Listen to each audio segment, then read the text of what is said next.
ಇನ್ನೇನು ಅಧಿಕೃತ ಘೋಷಣೆಯಷ್ಟೇ ಬಾಕಿ. ಯಾವ್ಯಾವ ಹೆಸರುಗಳಿವೆ ಹಾಗಾದರೆ ಮೂಲಗಳ ಮಾಹಿತಿಯ ಪ್ರಕಾರ ನಿಮ್ಮ ಮುಂದೆ ಇಡ್ತಾ ಇದ್ದೀವಿ. ಮಿಸ್ ಮಾಡಿದ್ರೆ ನಮ್ಮ ಚಾನಲ್ನ ಸಬ್ಸ್ಕ್ರೈಬ್ ಮಾಡಿ, ಹಾಗೆ ನಿಮ್ಮ ಅಭಿಪ್ರಾಯ ಕಮೆಂಟ್ ಮಾಡಿ ತಿಳಿಸಿ. ವೀಕ್ಷಕರೇ, ಕೆಲವು ಕ್ಷೇತ್ರಗಳು ಕಗ್ಗಂಟಾಗಿ ಕಾಡಿದ ಕಾರಣ ಒಂದಿನ 2 ದಿನ ಅಂತ ಟೈಮ್ ತಗೊಳ್ತಾನೆ ಇದೆ ಹೈಕಮಾಂಡ್. ಕೊನೆಗೂ ಈಗ ಮೊದಲ 15 ಕ್ಷೇತ್ರಗಳನ್ನು ಅಂತಿಮಗೊಳಿಸಲಾಗಿದೆ. ಅಧಿಕೃತ ಘೋಷಣೆಯನ್ನು ಮಾಡಲಿದೆ ಹೈಕಮಾಂಡ್. ಯಾರ್ಯಾರಿದ್ದಾರೆ ಹಾಗಾದರೆ ಈ ಮೊದಲ ಪಟ್ಟಿಯಲ್ಲಿ? ಕೆಲವು ಕ್ಷೇತ್ರಗಳು ಸಿಕ್ಕಾಪಟ್ಟೆ ವಿರೋಧ ಇರೋದೆಲ್ಲ ಹಾಗೆ ಇಟ್ಟುಕೊಂಡಿರೋ, ತುಂಬ ಕಗ್ಗಂಟು ಅಂತ. ಕಗ್ಗಂಟಾಗಿದ್ದು ಕೂಡ ಒಂದು ಅಂತಿಮ ಹಂತಕ್ಕೆ ಬಂದಿರೋದನ್ನು ಕ್ಲಿಯರ್ ಮಾಡ್ತಿದ್ದಾರೆ. ನಂಬರ್ 1 ಶಿವಮೊಗ್ಗ, BY ರಾಘವೇಂದ್ರ, ಯಾವುದೇ ಗೊಂದಲ ಇರಲಿಲ್ಲ. ಧಾರವಾಡ ಪ್ರಹ್ಲಾದ್ ಜೋಶಿ, ಅಲ್ಲೂ ಹೆಚ್ಚಿನ ಗೊಂದಲ ಇರಲಿಲ್ಲ.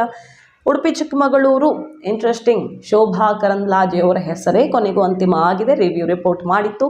CT ರವಿ ಅವರು ಅವತ್ತೇ ಆ ಸುಳಿವು ಸಿಕ್ಕಿ ಹೇಗೆ ಸಿಡಿದೆದ್ರು ಪ್ರೆಸ್ ಮೀಟ್ ಮಾಡಿದಾಗಲೇ ಅವರಿಗೆ ಮಾಹಿತಿ ಸಿಕ್ಕಿಬಿಟ್ಟಿತ್ತು, ಶೋಭಾ ಅವರಿಗೆ ಟಿಕೆಟ್ ಫಿಕ್ಸ್ ಅನ್ನೋದು. ತೀವ್ರ ಸ್ವರೂಪದ ವಿರೋಧ ಉಡುಪಿ ಚಿಕ್ಕಮಗಳೂರು ಎರಡೂ ಕಡೆಗಳಲ್ಲಿ. ಪ್ರಭಾವಿಗಳೇ ಮುಂಚೂಣಿಯಲ್ಲಿದ್ದರು. ಅದರಲ್ಲೂ CT ರವಿ ಅವರು ಬಹಳ ನಿರೀಕ್ಷೆಯಲ್ಲಿದ್ದರು. ಮಿಸ್ ಆಗಿದೆ. ಶೋಭಾ ಕರಂದ್ಲಾಜೆಗೆ ಮತ್ತೊಮ್ಮೆ 3ನೇ ಅವಧಿಗೆ ಟಿಕೆಟ್ ಸಿಗ್ತಾ ಇದೆ. ವಿಜಯಪುರ ಚೇಂಜ್ ಆಗ್ತಾ ಇದ್ದಾರೆ. ಜಿಗಜಿಣಗಿ ಅವರಿಗೆ ವಯಸ್ಸು ಇನ್ನಿತರ ಕಾರಣಗಳಿಂದಾಗಿ ಟಿಕೆಟ್ ಈ ಸಲ ಮಿಸ್ ಆಗ್ತಾ ಇದ್ದು, ಅಲ್ಲಿಗೆ ಗೋವಿಂದ ಕಾರಜೋಳ ಮಾಜಿ ಮಿನಿಸ್ಟರ್ ಫೈನಲ್ ಆಗಿದ್ದಾರೆ. ಬೆಳಗಾವಿ ಜಗದೀಶ್ ಶೆಟ್ಟರ್ ನಿರೀಕ್ಷೆ ಇತ್ತು. ಮಂಗಳ ಅಂಗಡಿ ಅವರು ಬೇರೆ ಬೀಗರಾಗಿರೋದ್ರಿಂದ ಅಲ್ಲಿ ಯಾವುದೇ ವಿರೋಧ ವ್ಯಕ್ತವಾಗಲ್ಲ. ಈ ಇಬ್ಬರ ಬಣದವರು ಅಂಗಡಿ ಮತ್ತು ಶೆಟ್ಟರ್ ಎರಡೂ ಕಡೆಯಿಂದ ಎಲ್ಲರೂ ಒಗ್ಗೂಡಿ ಗೆದ್ದುಕೊಳ್ಳಬಹುದು ಅನ್ನೋ ಲೆಕ್ಕಾಚಾರ. ಕೈ ಬಿಟ್ಟು ಮತ್ತೆ ಕಮಲಕ್ಕೆ ವಾಪಸ್ಸಾದಂಥ ಜಗದೀಶ್ ಶೆಟ್ಟರ್ಗೆ ಟಿಕೆಟ್ ಕನ್ಫರ್ಮ್ ಆಗಿದೆ ಬೆಳಗಾವಿಯಿಂದ. ಹಾವೇರಿ ಬಸವರಾಜ ಬೊಮ್ಮಾಯಿ ಅವರು ಅಂತ ಈಗ ಕೇಳಿಬರ್ತಿರೋದು. ಅಲ್ಲೂ ಕಾಂತೇಶ್ ವಿಚಾರವಾಗಿ ಸಿಕ್ಕಾಪಟ್ಟೆ ಆಕ್ರೋಶ. ಈಗ ಬಂಡಾಯದ ಸೂಚನೆಯೂ ಸಿಕ್ಕಿದೆ. ನಾವು ಸ್ವತಂತ್ರ ಸ್ಪರ್ಧೆ ಮಾಡ್ತೀವಿ, ನಮಗೆ ಟಿಕೆಟ್ ಸಿಕ್ಕಿಲ್ಲ ಅಂದರೆ. ಶಿವಮೊಗ್ಗದಲ್ಲೂ ಸ್ವತಂತ್ರ ಸ್ಪರ್ಧೆ, ಹಾವೇರಿಯಲ್ಲೂ ಸ್ವತಂತ್ರ ಸ್ಪರ್ಧೆ, 2 ಕಡೆ ಪೆಟ್ಟು ಕೊಡ್ತೀವಿ ನೋಡ್ತಾ ಇರಿ ಅನ್ನೋ ಸಂದೇಶವೂ ಹೋಗಿದೆ. ಇದರ ನಡುವೆ ಸಮಾಧಾನ ಮಾಡೋದೇನಾದರೂ ಆಗಿದೆಯೋ ಏನೋ ಗೊತ್ತಿಲ್ಲ. ಹಾವೇರಿಯಿಂದ ಬಸವರಾಜ ಬೊಮ್ಮಾಯಿ ಅಂತ ಹೇಳಲಾಗ್ತಿದೆ. ಯಾಕಂದರೆ ದಿಢೀರಂತ ಅವ್ರನ್ನ ಡೆಲ್ಲಿಗೆ ಕರೆಸ್ಕೊಂಡಿದ್ದು ಆಯಿತು. ಆಗಲೇ ಸುಳಿವು ಸಿಕ್ತು, ಅದರಂತೆ ಆಗ್ತಿದೆ. ಈಗ ನಾನು ನಿಲ್ಲಲ್ಲ ಅಂದುಕೊಂಡೆ ಈಗ ಬೊಮ್ಮಾಯಿ ಅವರು ಅಖಾಡಕ್ಕೆ ಧುಮುಕಲಿದ್ದಾರೆ. ಬೆಂಗಳೂರು ಗ್ರಾಮಾಂತರ CN ಮಂಜುನಾಥ್ ಅವರ ಹೆಸರು ಮೊದಲ ಪಟ್ಟಿಯಲ್ಲಿಯೇ ಹೊರಬರಲಿದೆ ಅನ್ನೋದು ಮೂಲಗಳ ಮಾಹಿತಿ. ಕುಮಾರಸ್ವಾಮಿ ಅವರು ಹೇಳಿದ್ರು, ನನ್ನ ತಂಗಿ ಕಣ್ಣೀರು ಹಾಕ್ತಿದ್ದಾರೆ, ನಮಗೆ ರಾಜಕಾರಣಕ್ಕೆ ಯಾಕೆ ಎಳಿತಿದ್ದೀರಿ ನೆಮ್ಮದಿಯಾಗಿರೋರನ್ನ ಅಂತ. ಆದರೂ ಕೆಲವು ಕಿರಾತಕರನ್ನು ಮುಗಿಸೋದಕ್ಕಿದು ಅನಿವಾರ್ಯ. ಮಂಜುನಾಥ್ ಬಿಟ್ಟರೆ ಇನ್ಯಾರಿಂದನೂ ಸಾಧ್ಯವಿಲ್ಲ. ಹಾಗಾಗಿ ಅವರು ಸ್ಪರ್ಧೆ ಮಾಡಲೇಬೇಕು ಅನ್ನೋ ಮಾತನ್ನು ಹೇಳಿದರು. BJP ಹೈಕಮಾಂಡ್ ಕೂಡ ಅವರಿಗೆ ಬಹಳ ಮನವರಿಕೆ ಮಾಡಿಕೊಡ್ತಿದೆ. ಯಾಕೆ ಈ ಸಲ ನಮಗೆ ಚಾನ್ಸ್ ಇದೆ ಅನ್ನೋದನ್ನು ಅರ್ಥ ಮಾಡಿಸಿ ಕೊನೆಗೂ ಮಂಜುನಾಥ್ ಅವ್ರನ್ನ ಅಲ್ಲಿ ಕಣಕ್ಕಿಳಿಸೋದಕ್ಕೆ ಮನವೊಲಿಸಿರೋದು ಅಂತ ಹೇಳಲಾಗ್ತಿದೆ ವಿಚಾರ. ಬೆಂಗಳೂರು ಕೇಂದ್ರ PC ಮೋಹನ್ ಬದಲಾವಣೆ ಇಲ್ಲ. ದಕ್ಷಿಣ ತೇಜಸ್ವಿ ಸೂರ್ಯ ಬದಲಾವಣೆ ಇಲ್ಲ. ಚಿಕ್ಕಬಳ್ಳಾಪುರ ಡಾಕ್ಟರ್ K ಸುಧಾಕರ್ ಅವರು ಕೊನೆಗೂ ಬಹಳ ಪ್ರಯತ್ನ ಮಾಡಿ ಸೋತ ಬಳಿಕ ಏನಾದರೂ ಮಾಡಿ ಈ ಟಿಕೆಟ್ ಆದರೂ ತಗೋಬೇಕು ಲೋಕಸಭೆಗೆ ಅಂತ ಪ್ರಯತ್ನದಲ್ಲಿದ್ದರು. ಕಾಂಗ್ರೆಸ್ಗೆ ಹೋಗ್ತಾರಾ ಅನ್ನೋ ಥರದ ಚರ್ಚೆಗಳಾದವು. ಈಗ ಸುಧಾಕರ್ ಚಿಕ್ಕಬಳ್ಳಾಪುರದಿಂದ ನಿಲ್ಲೋದು ಖಚಿತವಾಗ್ತಿದೆ. ತುಮಕೂರು ಸೋಮಣ್ಣ, ಅಲ್ಲೂ ಮಾಧುಸ್ವಾಮಿ ವರ್ಸಸ್ ಸೋಮಣ್ಣ ಫೈಟ್ ಜೋರಾಗಾಯಿತು. ಸುಮಾರು ಜನ ಸ್ಥಳೀಯ ಆಕಾಂಕ್ಷಿಗಳಿದ್ರು.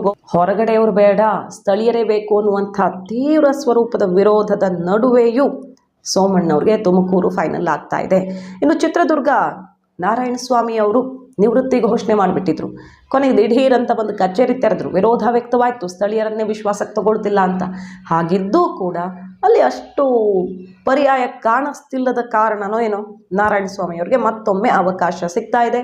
ಕಲಬುರಗಿ ಉಮೇಶ್ ಜಾಧವ್ ಅವರಿಗೆ ಕಂಟಿನ್ಯೂ ಆಗ್ತಿದೆ. ಮೈಸೂರು ಯದುವೀರ್ ಒಡೆಯರ್, ಪ್ರತಾಪ್ ಸಿಂಹ ಅವ್ರು ನೋಡಿದ್ದೀವಿ ನಾವು ಫೇಸ್ಬುಕ್ ಲೈವ್ ಎಲ್ಲ ಬಂದು ಬಹಳ ಭಾವುಕ ಭಾಷಣ ಮಾಡಿ ಲೆಕ್ಕ ಕೊಟ್ಟರು, ನಾನು ಎಷ್ಟು ಅಭಿವೃದ್ಧಿ ಮಾಡಿದ್ದೀನಿ. ಇಡೀ ದೇಶ ಮೋದಿ ಬೇಕು ಅಂತ ಬಯಸುತ್ತೆ. ಅದೇ ಥರ ಒಂದೊಂದು ಕ್ಷೇತ್ರನೂ ಮೋದಿ ಬೇಕು ಅಂತ ಬಯಸುತ್ತೆ. ನಮ್ಮ ಕ್ಷೇತ್ರದಲ್ಲಿ ಒಬ್ಬ ಮೋದಿ ಇರಲಿ ಅಂತ ಬಯಸ್ತಾರೆ.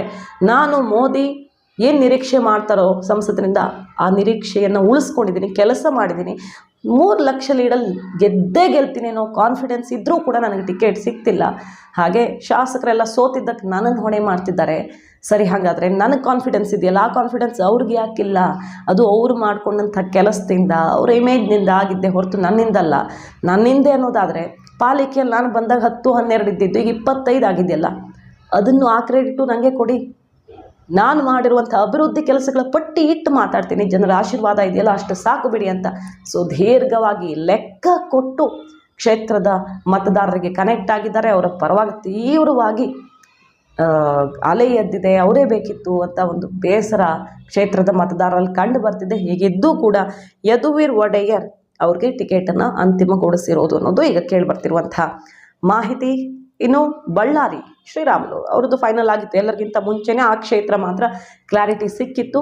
ಬಳ್ಳಾರಿಯಲ್ಲಿ ಕಾಂಗ್ರೆಸ್ ಒಂದಿಷ್ಟು ಬಲ ಹೆಚ್ಚಿಸ್ಕೊಂಡಿರೋದ್ರಿಂದ ಸವಾಲಿದೆ BJPಗೆ. ಶ್ರೀರಾಮುಲು ಅವರು ಈಗ ಅಭ್ಯರ್ಥಿಯಾಗಿ ಅಂತಿಮ ಆಗಿದ್ದಾರೆ. ಸೊ ಮೊದಲ ಪಟ್ಟಿಯಲ್ಲಿ 15 ಹೆಸರುಗಳು ಈಗ ಫಿಕ್ಸ್ ಅಂತ ಹೇಳಲಾಗ್ತಿದ್ದು, ಯಾವುದೇ ಕ್ಷಣದಲ್ಲಿ ಅಧಿಕೃತ ಘೋಷಣೆ ಆಗತ್ತೆ. ಘೋಷಣೆ ಆಗ್ತಾ ಇದ್ದ ಹಾಗೆ ಯಾವ ರೀತಿ ಬಂಡಾಯದ ಬಾವುಟ ಹಾರಲಿದೆ, ಆಕ್ರೋಶ ಕಟ್ಟೆ ಹೊಡೆಯಲಿದೆ, ಯಡಿಯೂರಪ್ಪನವರು ವಿಜಯೇಂದ್ರ ಯಾವ ರೀತಿ ಇದನ್ನು ಸರಿಪಡಿಸ್ತಾರೆ, ಡ್ಯಾಮೇಜ್ ಕಂಟ್ರೋಲ್ ಮಾಡ್ತಾರೆ, ಯಾರು ಹೊರ ನಡೆಯದಂತೆ ಅಥವಾ ಬಂಡಾಯ ಸ್ಪರ್ಧೆಗಿಳಿಯದಂತೆ ಸಮಾಧಾನ ಮಾಡ್ತಾರೆ, ಕಾದು ನೋಡಬೇಕು. ಅನಂತಕುಮಾರ್ ಹೆಗಡೆ ಅವರೇ ಆ ಕ್ಷೇತ್ರದ ಈ ಲಿಸ್ಟಲ್ಲಿ ಬರಲ್ಲ, ಬಟ್ ಅನಂತಕುಮಾರ್ ಹೆಗಡೆ ಅವರಿಗೆ ಟಿಕೆಟ್ ಮಿಸ್ ಆಗೋದು ಗ್ಯಾರಂಟಿ. ನಳಿನ್ ಕುಮಾರ್ ಕಟೀಲ್ ಅವರಿಗೆ ಟಿಕೆಟ್ ಮಿಸ್ ಆಗಿರೋದು ಗ್ಯಾರಂಟಿ. ಅಲ್ಲಿ ಅಭ್ಯರ್ಥಿ ಯಾರು ಘೋಷಣೆ ಮಾಡೋದು ಅನ್ನೋದ್ರ ಬಗ್ಗೆ ಒಂದು ಸ್ವಲ್ಪ ಗೊಂದಲ ಇರೋದ್ರಿಂದ ಕಾಯ್ದಿರಿಸಲಾಗ್ತಿದೆ.